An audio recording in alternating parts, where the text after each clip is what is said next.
Welcome. So today we're going to be speaking about a topic that I believe is crucial to a scientific understanding of economics, on which I think that there are some Marxists who do not have a position that is accurate or that I agree with, and I also don't think that some of these Marxists have a position that is consistent with Marx's own economic theory. So the topic in question is that of competition and its relationship to monopoly and to oligopoly. And we're going to be looking at it by analyzing the arguments put forth by a very prominent Marxist economist named Richard Wolff on this particular issue, to see exactly where there can be certain problems in Richard Wolff's position on this relation between competition and monopoly and oligopoly, and in order to see what the empirical data actually says and how looking at the issue of competition through the lens of Marx's own economic thinking really gives us an analysis that is better. And before we get into the key points of these arguments, first let me point out that this is not really going to be a strong refutation of Richard Wolff. I'm not going to debunk him or anything of the sort, because I agree with a lot of the things he says, and he's a very prominent Marxist economist. He is an actual academic, unlike some of the people that I've spoken about here, such as Shane Killian. He's an actual academic that has very good works and that I think is deeply knowledgeable of many of these issues. And this is just going to be a critical analysis of certain things he said with respects to monopoly and competition, and an attempt to look at how the empirical data and how the Marxist position, the Marx's own position on these issues, and a more classical approach to these issues, how it would be against some of the things that Richard Wolff has said. So again, I'm not really going to be making any strong rebuttal or anything of the sort. I deeply admire Richard Wolff. I think that he has inspired me and many other people of my age and of similar ages to study economics and to study it from a critical lens, to not accept on face value a lot of the things that we are taught in our neoclassical economics classes. So I really feel respect and admiration for this man.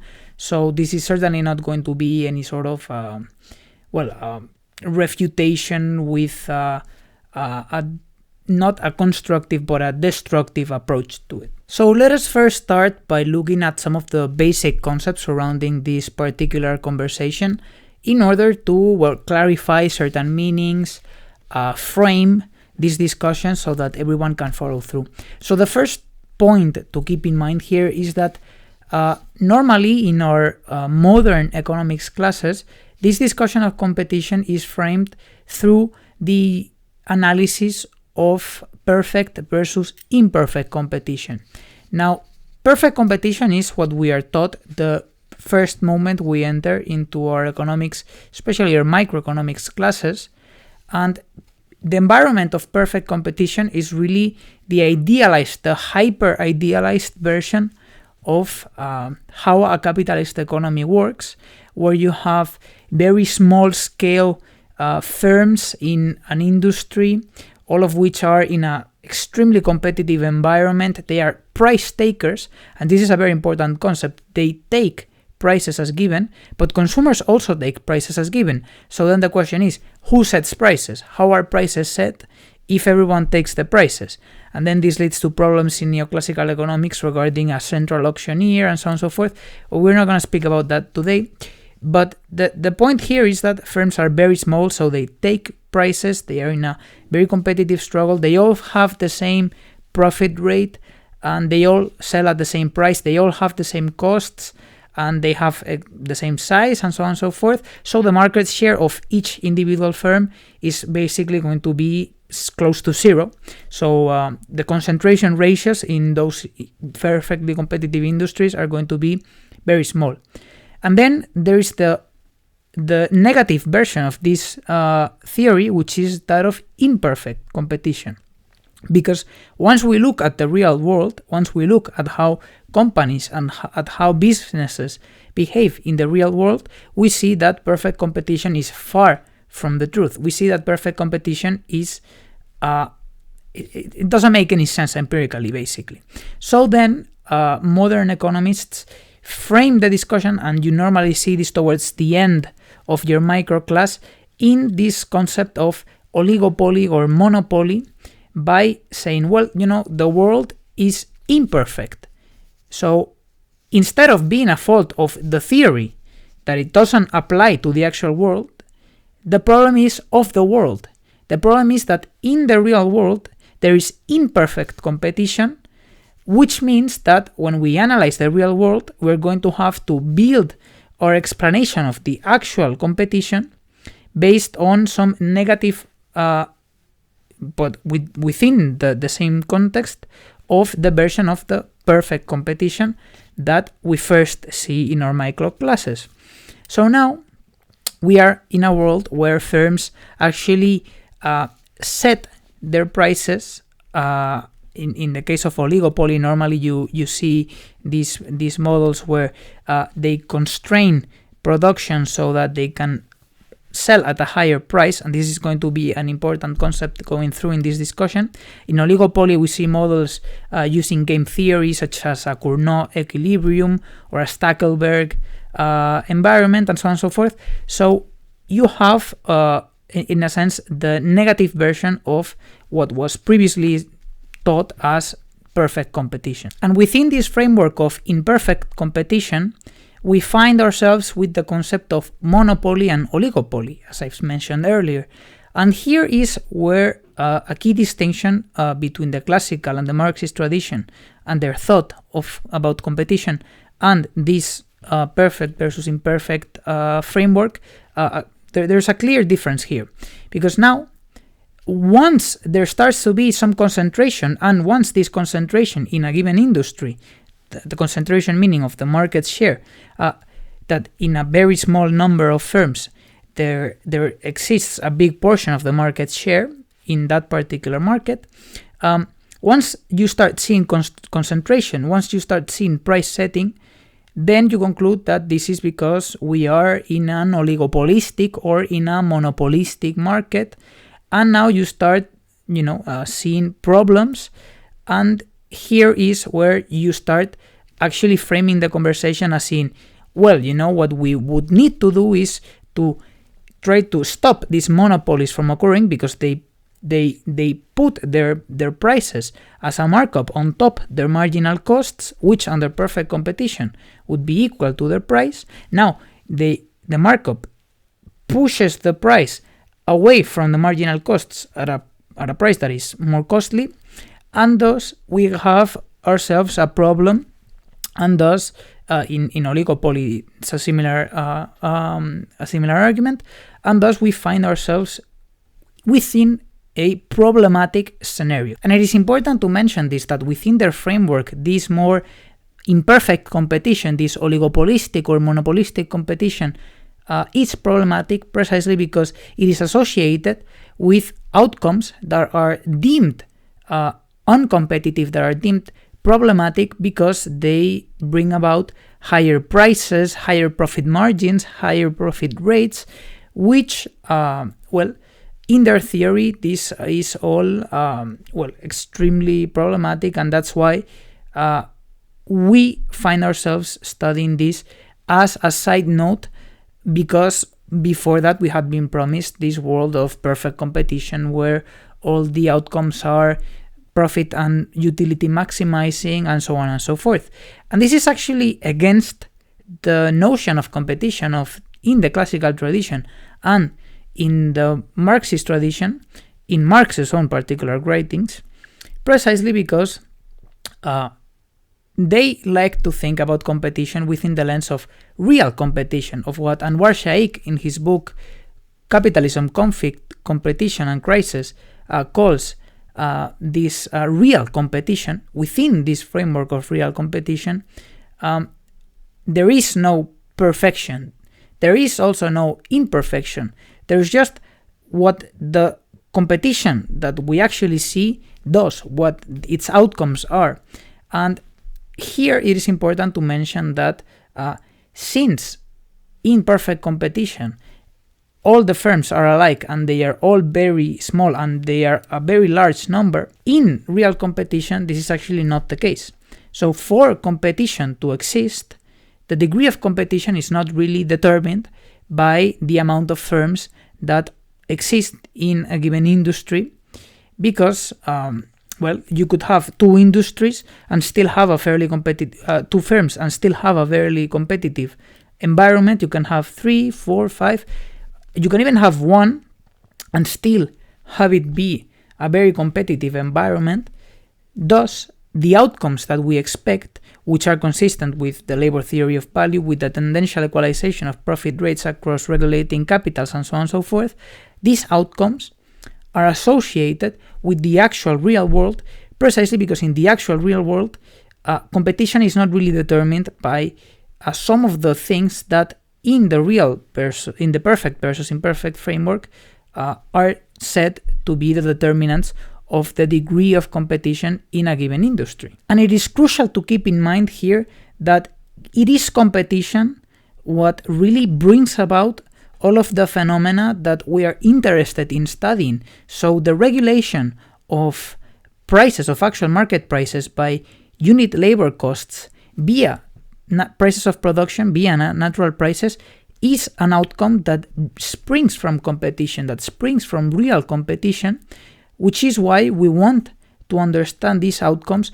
And in order to understand these outcomes, we must assume, the real world, not some perfect or imperfect world. We must actually look at how the economy works, which is why in a more post-Marxist understanding of competition that is more obscured, whose understanding of this issue is more obscured by this, what I think is a false dichotomy between perfect and imperfect competition, in these post-Marxist theories, you see really a rejection of some of the theoretical foundations of the Marxist methodology, precisely because they are not really looking at this issue through the lens of real competition, which is the lens that brought the classicals and Marx to a lot of the conclusions that they reached, which are actually empirically accurate. Thus, within our framework of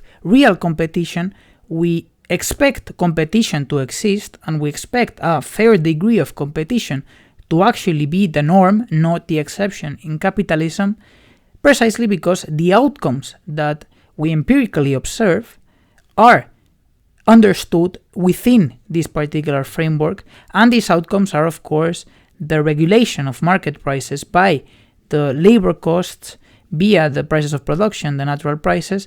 We also see persistent unemployment. We see the tendential equalization of profit rates across regulating capitals, persistent trade imbalances between nations, which are all effects of real competition. So we do not think and we do not expect perfect competition, the outcomes of perfect competition or of imperfect competition, to be actually the ones that exist in the real world. And I think that here is where some Marxists are caught up, because they accept, whether consciously or not, this dichotomy between perfect and imperfect competition, and thus they expect, when they try to look at the world, to see the outcomes associated with imperfect competition, because they want to run away from the notion of perfect competition, because it leads to this ideological conclusion that capitalism is the best system possible, and it leads to maximizing profits and utilities, and these outcomes that are really ideological and in some instances theological. So some people actually do not want to say that this is actually the correct functioning of capitalism, and they are correct in pointing that out. But what Marx, if he was alive, would have told them is that they don't need to look at competition through the lens of imperfection, precisely because the only thing that you need to do in order to see the real problems of capitalism is to look at capitalism itself, not at some textbook version of it, where you do, high mathematical maximization problems, and so on and so forth.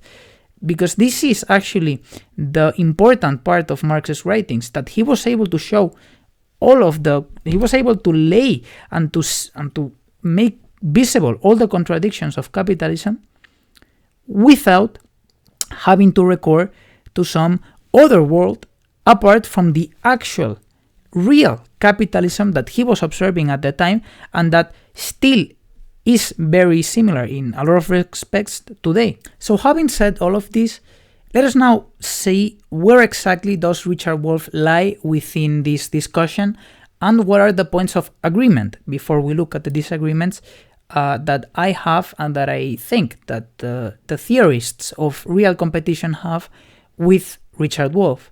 So to begin with, Richard Wolff does not accept this notion of monopolistic capitalism, of a capitalism that is now dominated by monopoly, and he has made this clear, as I'm going to play in one of his clips.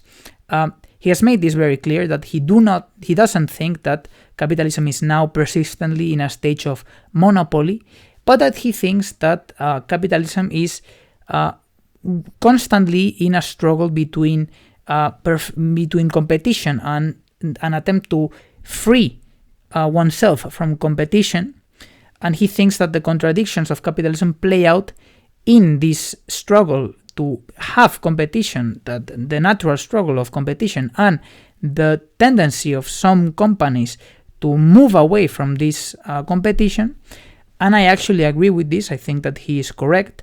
I think that he's not caught up in the same problem that some post-Marxists are with regards to this notion of monopolistic capitalism. And I certainly do agree with him that capitalism has stages where it can lead within an industry to greater concentration, and other stages where it can lead to lesser concentration. But in any case, I do not think that this concentration is in the end what determines the degree of competition, although there can also be fluctuations in the degree of competition. So this is in a sense something that I agree with. So let's listen to Richard Wolff make this point, and let's see exactly what he thinks about this particular issue. Well, let me reveal something to you that may come as a surprise. I was never much moved by the left-wing argument that capitalism goes from competition to monopoly. Clearly, that's part of how capitalism works. Clearly, there's a tendency for many companies to compete with one another, and for the winners to literally eat, to absorb the losers, and that makes fewer and fewer companies, and with fewer companies, they can control the market. They can drive up the price because you have to buy from them because there is nobody else, the old critique of monopoly. What I always understood was that there's also a counter tendency, a reverse. The very fact that monopolies are able to make big, fat profits is an incentive for everybody else who wants to get in on that to say, look, try to get in on that industry because it's making unbelievable profits because there's only a few companies. So take the chance, get some help, get in there, and there are big profits you can get. So even though, say, in the 1950s and 60s, the automobile market was dominated by Ford, GM, and Chrysler, it was so profitable that all those Japanese companies and all those other European companies, and then later the Chinese and the Indian and the Brazil, they all want to get in on it. So the very success of monopoly in driving up the price sucks in new capital to compete because the profits are so high. So that capitalism is a kind of oscillation. It has tendencies towards monopoly, absolutely, and it has tendencies away from monopoly back to some kind of competition. Another point of agreement that I have with Richard Wolff is his conception that what a lot of people try to sell us as the actual capitalism, the capitalism of perfect competition, the utility and profit maximizing capitalism, is the ideal version, the version that we should strive to reach, and that monopoly is just, in a sense, a barrier towards that version of capitalism, that we should focus on getting rid of monopoly instead of focusing on getting rid of capitalism, which is in the end the actual problem, the cause of these contradictions, the mode of production whereof these contradictions actually emanate from. Not in this version of monopoly, but actually in itself, in its version where there's competition itself, is where we find the nature of capitalism and where we find the actual problems of capitalism. So we do not need to appeal, as I think Richard Wolff thinks in this particular segment that I'm going to play now, that monopoly is really the problem of capitalism, that if there were competition, there would be no problems, because capitalism would be basically the idealized version of perfection that we're taught in micro textbooks. So this is certainly a point of agreement. That is the question of monopoly. It has to do with the assertions we hear often these days that somehow our capitalist system here in the United States and beyond is being negatively affected because monopolies have replaced or displaced competition. The idea here is if only we can get competition back, recreate a competitive capitalism, why then the problems we face will go away. Today's program is designed to show you how and why that is not the case. To think about these things in a different way, from this nice story that capitalism is basically fine. It's just a monopoly form we have to get rid of, so we get back to the competition, which we're all supposed to believe is wonderful and presents us with no problems to solve. But now is when I start to have certain problems with Richard Wolff's position on this competition and monopoly discussion, because he repeatedly calls monopoly a problem of capitalism. He's constantly in his segments referring to monopoly as a problem of capitalism. And we're going to get into the reasons why he thinks that monopoly is a problem, which end up being the same reasons that neoclassical economics puts forth in order to argue that monopoly is a problem. And here is really where we begin to face our disagreements, because I do not think that monopoly is a different problem, that it presents to us a set of outcomes that are more problematic than the outcomes that we actually already expect to see in the world of real competition, precisely because monopoly, and we're not speaking about actual collusion, we're not speaking about cartels, we're not speaking, about these mafias or any of the sort.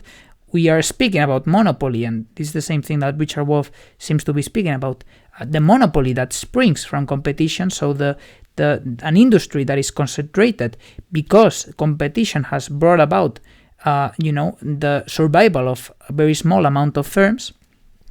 So we do not actually, within the Marxist and the classical framework, especially within the Marxist framework, this doesn't really lead to any more problems than the ones that we already see in actual real competition. So then, to summarize this first point of contention, whereas Richard Wolff and I agree on pretty much all of the problems of competition, the persistent unemployment, the extreme competition that leads to firms destroying jobs here to put them in other countries where they can exploit the labor of other men, women, and even children, where we see mental health issues related to this competitive environment, and so on and so forth.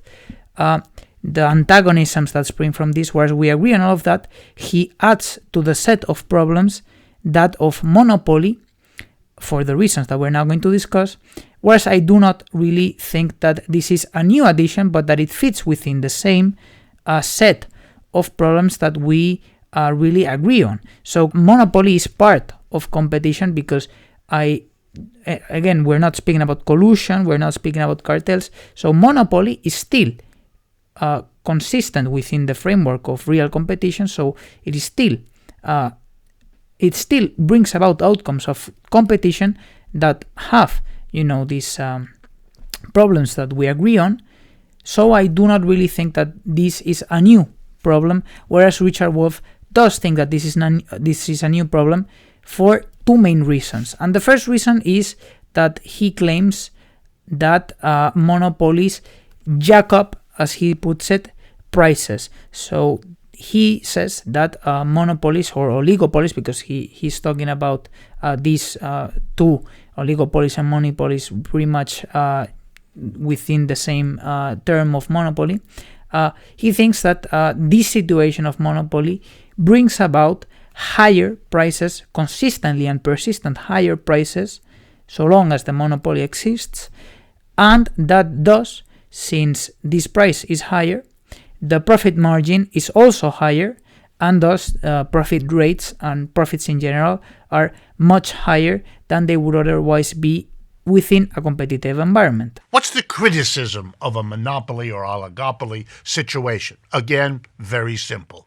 The idea is if there's only one seller of something, that seller can jack up the price way above what he might have otherwise because he doesn't have any competitor. He can, if he had a competitor, if he raised the price, the competitor would get all the business because we'd all go to the competitor who hadn't raised the price rather than buy it at a higher price from the monopolist. So we don't like monopoly because they can jack up their prices and their profits because they don't have a competitor. And these phenomena that he calls the problems of monopoly are actually expected to be problems if you look at it through the lens of the neoclassical concept of perfect versus imperfect competition, whereas if you look at it through the lens of real competition, they would not be problems, precisely because you do not expect that in more concentrated industries, prices will be consistently higher or profit rates will be consistently higher.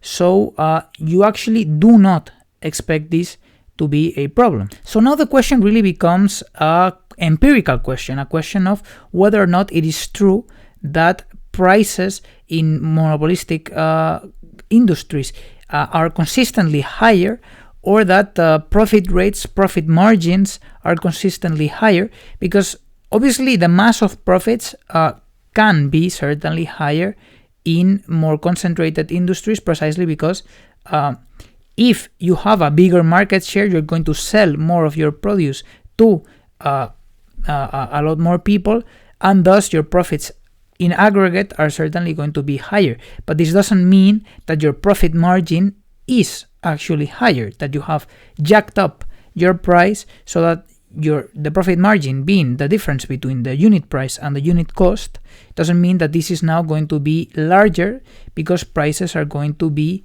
far higher.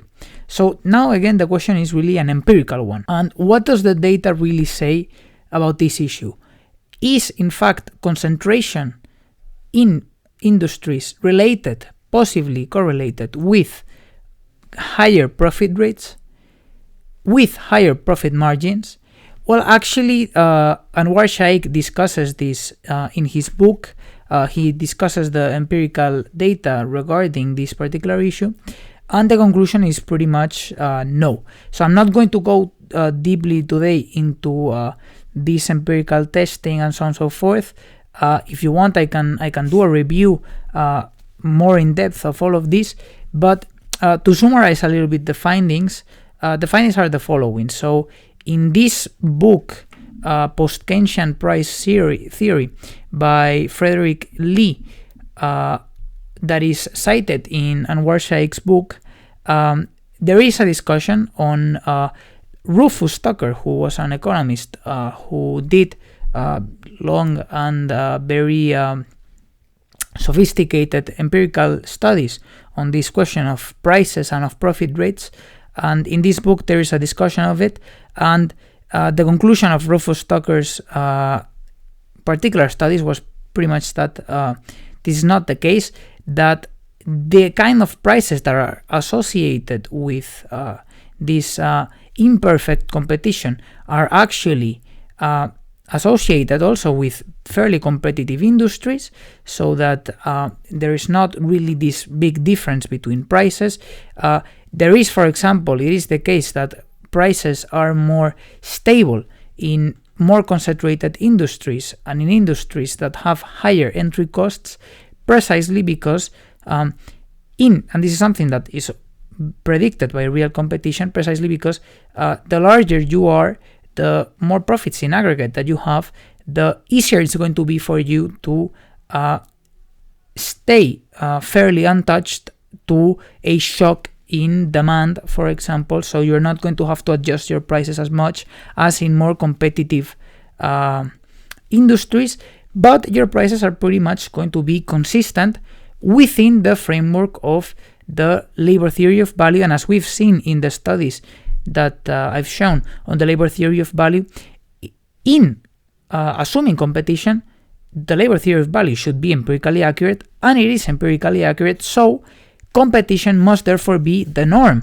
And even in more concentrated industries, competition still has to be an existent phenomenon for this to be the case, for the empirical data to actually be consistent with the labor theory of value. The empirical data with regards to profit rates is also consistent within the framework of real competition, but not within the framework of imperfect competition, precisely because what we see is that there is a tendency for larger firms to actually have smaller rates of profit, and this is consistent within the theory of perfect competition because larger firms are normally going to be more capital intensive, and thus their profit rates are going to tend to be generally lower than they would be if this capital intensity was not there in smaller firms. So this clearly contradicts the idea that firms set their prices higher in order to jack up their profits, or in this case their profit rates.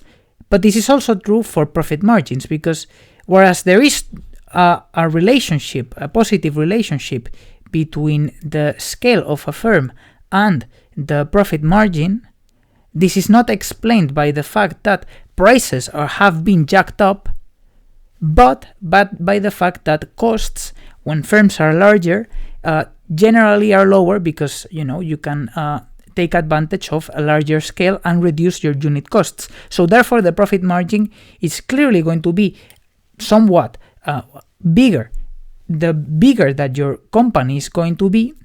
But this doesn't mean that this is because in monopoly or in a large scale business the price has been jacked up, but this is on the other hand due to the fact that there has been a reduction in costs. And since the profit margin is price minus costs, if price stays more or less the same and costs are reduced somewhat, then the profit margin is going to increase somewhat. So all of this is actually consistent within the framework of real competition, but not within the framework of imperfect competition.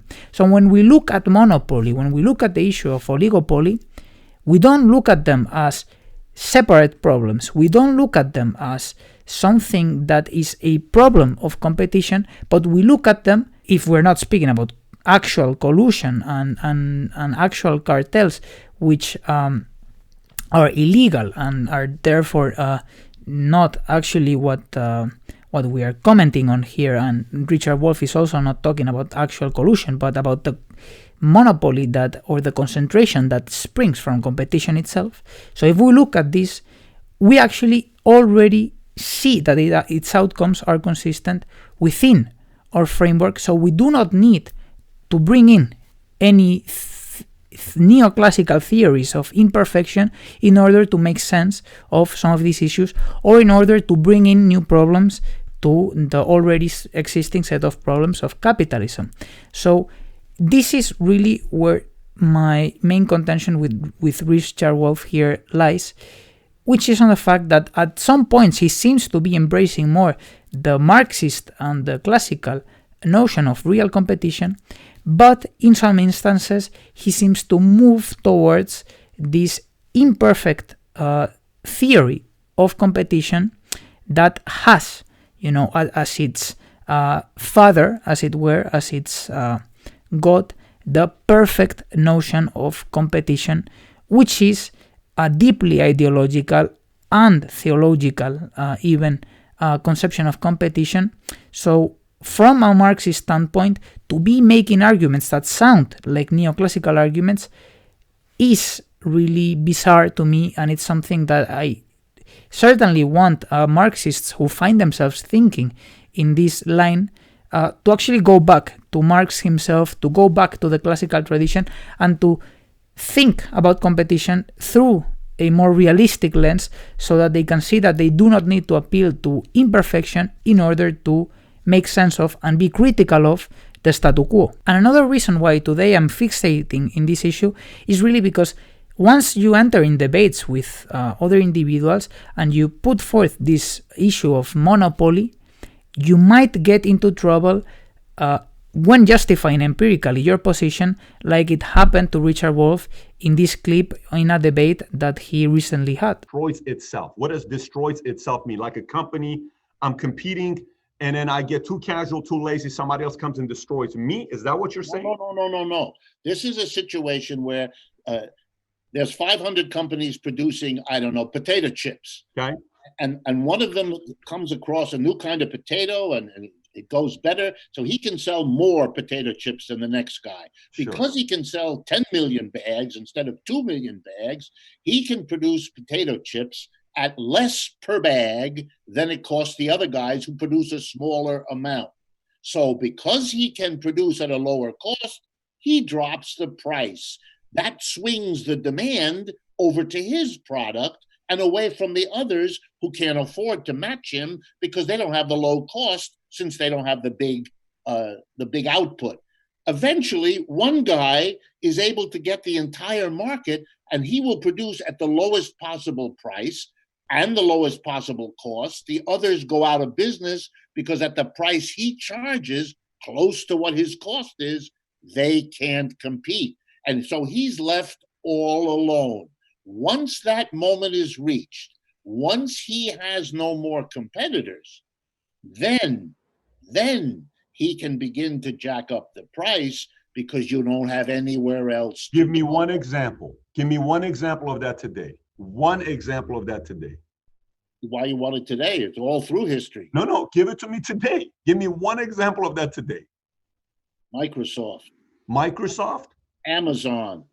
Amazon doesn't have competition, and Amazon charges up prices. What's expensive on Amazon? Amazon has driven almost everybody out of But what is expensive on Amazon? Name me one thing that's overpriced on Amazon, Richard. Your argument, I want to give it to you. Tell me one thing. That's not my argument. You said eventually they raised the price. I'm just repeating what you said. Tell me one thing that's overpriced on Amazon. They're not ready to at that point yet. They're not the only deliverer. That's just not possible, though, because right now Amazon is scared shitless of Walmart.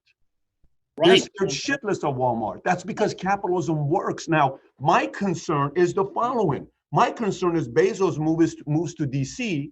He moves to DC. That scares me. He moves to DC. He gets in the pocket of lobbyists. I'm not sitting here, oh my gosh, Jeff Bezos is the greatest entrepreneur. That's not what I'm saying. My concern is his next move is to buy politicians to be able to bully the other guys. That's my concern. I'm not okay for that. But you cannot tell me that the prices at Walmart or Amazon are so expensive. That doesn't make any sense because it's not true. Well, I mean, it depends what you mean by expensive. But I would tell you that they also make very careful arrangements not to put each other in that competitive situation. No, They're exactly aware of what I told you. They're aware that this is a race to see who gets to be the one with the lowest cost, and that whoever that is, customer wins. Wait a minute, that's the way the game is played, and that's how you go out of business. These companies then can get together when they've gone down from 50 or 500 to only 6 or 7, and then they work out an arrangement. The history of antitrust is the history of the government breaking in at those times because, like with Amazon and Walmart, there's a reason that Bezos is the richest man in the world and the Walmart family is the richest in the world. They have jacked up the prices above their cost. Oh my gosh. In a way that, because they have no competition. It's the complete opposite argument. The argument is John Doe's market in Toledo was selling milk for $4.59. Walmart came in and says, this guy's charging it for too much. We'll sell it to you for $3.59. John had to lower it to $3.49 to be able to compete. It's the complete opposite argument there. No, that argument doesn't have weight behind it, Richard. It does. It's always been the history. You lower the price, You drive out your competitors, and when you have reached down to 3 or 4... There's not one example of it today. There's not one example of it today. So in defense of Richard Wolff here, one could say that the question that he was being asked here to put a single example as if, this was representative of a given trend is not really an academic question. You would need to ask for actual empirical studies done on whether this is a persistent pattern where firms that have a lot of control over a certain market now are able to jack up their prices, but the problem is still there, which is that there's no real empirical evidence to support these claims, to support this notion that monopoly is a problem in capitalism because it leads to a jacking up of prices and because it leads to greater profit margins in the sense that the price is higher and that it leads to, a jack up of profits and so on and so forth. So it doesn't actually have empirical evidence to it. And if you're not careful enough, you are actually going to be hit in the face with these kinds of challenges that you're not going to be able to answer, or you're not going to be able to answer successfully, precisely because the actual empirical evidence doesn't support it. So the lesson really to be extracted from all of this is that we should look back at the work of the classicals and at the work of Marx if we really want to get a good grasp at these issues. That neoclassical economics is really a dead end, that we must seek for new alternative paths to thinking about economics, and that a fair amount of the work was already done before even neoclassical economics appeared in the picture. So this is really the lesson. The lesson is, let us look back at what Marx had to say about competition, about what Adam Smith and David Ricardo had to say about competition, and let's get away from this perfect versus imperfect competition. And an author here that I've already cited and that I think is really important in the development of this framework of real competition and in the acknowledgement and in the explanation of this real competition methodology is Anwar Shaikh. He has really made strong contributions, and his work here is really great. So as I always do, I recommend reading his book on capitalism, his last book, and I think that this is really what we must take from this particular issue, that in order to make a scientific study of any phenomenon, we must look at the phenomenon itself, not at an idealized version of it, and then see that since the real version doesn't fit the idealized, that the real version must be imperfect and that we must look at it through some lens of imperfection instead of through the lens of actual scientific scrutiny of the real phenomenon itself. So with that being said, this is pretty much it for today. I hope you enjoyed this content. If you have any suggestions, you can always let me know, and I will see you in the next video.